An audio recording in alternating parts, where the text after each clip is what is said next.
नमस्कार मित्रों, आज आपको कथा सुनाने जा रहे हैं श्री कालाजी और भैरवनाथ की। तो दोस्तों, कथा थोड़ी ध्यान से सुनिए क्योंकि कथा बड़ी रोचक है और कालाजी और भैरवनाथ की कथा ऐसे बैठ के किसी ने नहीं सुनाई होगी। तो देर न करते हुए कथा का आरंभ करते हैं। और हमारे चैनल पर नए हैं तो चैनल को सब्सक्राइब कर लीजिए और बेल आइकन को दबाकर घंटी दबा दीजिए और वीडियो को लाइक कर दीजिए। तो दोस्तों, चलो कथा शुरू करते हैं।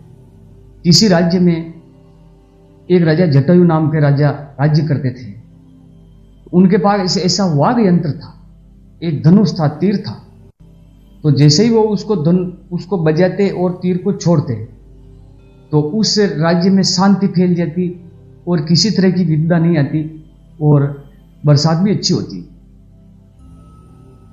तो एक कामरूप देश था, उसमें 4 दूतें थी, कांगली तेलन, लूनी चमारी, कपूरी धोबन और एक और दूती थी। तो चारों दूतियां मिलकर सोचा कि उस राज्य में चल के राजा जटायु का बाण चुरा लेते हैं। राजा जटायु का बाण चुराकर अपने यहां ले आएंगे और राजा को परेशान करेंगे और उनकी प्रजा दुखी हो जाएगी। तो प्रेत आत्मा होती तो उनको मजा आता है। तो वो किसी तरह जादू टोना करके वो उस वाघ यंत्र को, उस धनुष को वो लेके आ गई। अब राजा परेशान हो गए। अब राजा के राज्य में बीमारी फैलने लगी, अपशगुन होने लगे, लोग बाग बीमार पड़ने लगे, प्रेत आत्मा को साया बनने लगा। तो राजा जी बड़े परेशान हो गए। परेशान होकर उन्होंने समस्त देवी देवताओं को न्योता भेजा, स्वर्ग लोक में न्योता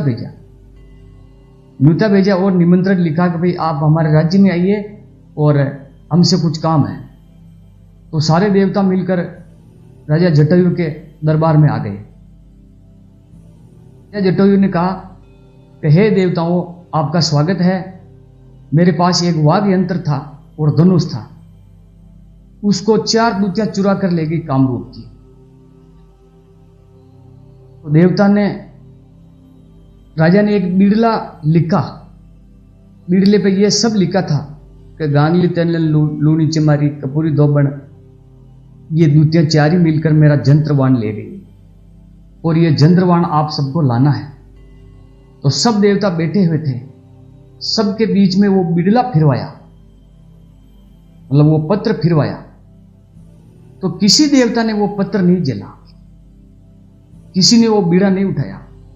जब वो बिड़ला फटता तो देवता नीचे देखने लग गए थे, लेकिन हिम्मत नहीं हो रही थी क्योंकि दूतियां इतनी ताकतवर थी और इतनी जादू टोने में माहिर थी।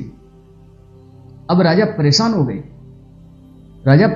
गए। तो उन्होंने मां कालका का ध्यान किया, मां काली का ध्यान किया कि हे कालका माता, मेरी मदद कीजिए, मेरी सहायता कीजिए, मेरी नगरी त्राहिमाम कर रही है। मां कालका प्रकट हुई और सब देवताओं को भला बुरा कहा। तो देवताओं ने हाथ जोड़कर कहा कि हे माता, ये दूतियां बड़ी है और जादू टोने में हमसे भी ये ज्यादा ताकतवर है, इसलिए हे माता कालका, हम ये बीड़ा नहीं उठा सकते। फिर कालका को क्रोध आया, उसने अपने शरीर पर हाथ फेरा तो हाथ के मेल से उन्होंने कालाजी को प्रकट किया और दूसरे हाथ से उन्होंने वापस मेल सूंघ कर गोरा जी को प्रकट किया, मतलब भैरू जी को प्रकट किया। काला गोरा प्रकट हुए और माता कालका को प्रणाम किया और काला जी और गोरा जी कहने लगे कि हे माता, हमारे लिए क्या आदेश है। तो उन्होंने कहा कि जाओ बेटा, कामरूप देश जाओ और राजा जटायु का जंतर और बाण लेकर आओ। काला जी और गोरा जी बड़े शक्तिवान थे, उन्होंने बीड़ा उठा लिया और कामरूप देश की ओर रवाना हो गए। कामरूप की देश की ओर रवाना हो गए।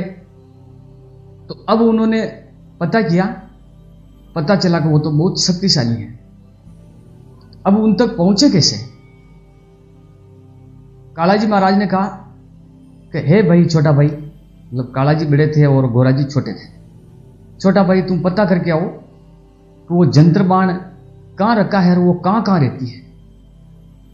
तो वो पनघट जैसे पानी भरते हैं तो कुआं के पास से काला जी और भैरू जी बैठ गए। उन चारों दूतियों की लड़कियां पानी लेने आई। पानी लेने आई तो उन्होंने पता पूछा। पता पूछते ही उनको मालूम चल गया, क्योंकि दूतिया की पुत्रियां थी, तो ये तो काला गोरा है और हमारी माताएं जंतर बांध ले आई है। तो उन्होंने काला जी और भैरू जी को भला बुरा कहने को उतर गई। तो काला जी ने उनकी सारी मटकियां फोड़ दी और हाथ मरोड़ दिए और उन्होंने उनको पीट भी दिया। चार दूतियां भागी भागी अपनी माता से कहने लगी कि हे माता, कि ये काला जी और गोरा जी आ गए हैं, अब हमारा क्या होगा। उनकी पुत्रियां वो सारा हाल बताती है, तो काला जी और गोरा जी आ गए, हे माओ अब हमारा क्या होगा। तो वो कहने लगी, डरो मत, काला गोरा हमारा कुछ नहीं बिगाड़ सकती, हमारे पास इतनी शक्तियां हैं।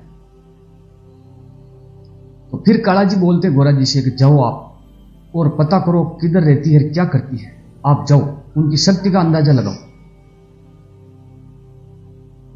गोरा जी जाते हैं और वो सर्वप्रथम कपूरी धोबन के पास जाते हैं। धोबन देखते ही समझ जाएगी और समझ गई ये तो गोरा है, इसको तो मैं हाथों से ही मसल दूंगी।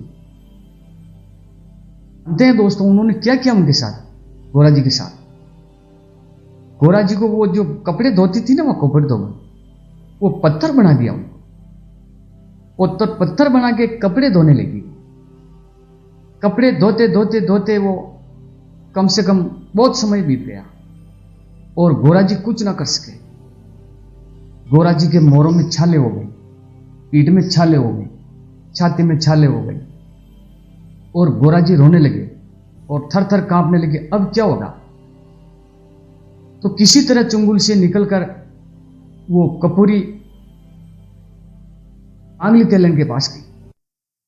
अब गांगली तेलन के पास गई तो गांगली तेलन ने क्या किया, उनको घानी का बेल बना दिया और आंखों पे उन्होंने पर्दा गिरा दिया।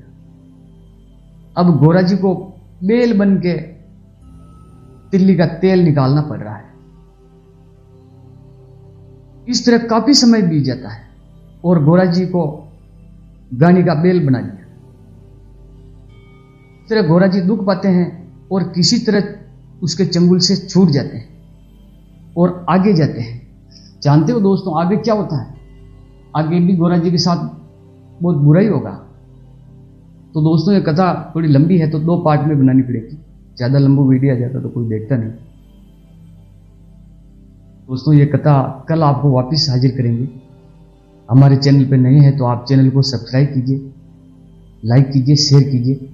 हर देवी देवता की कथा हम लाने का प्रयास कर रहे हैं आपको सुनाने के लिए, आपका मनोरंजन करने के लिए।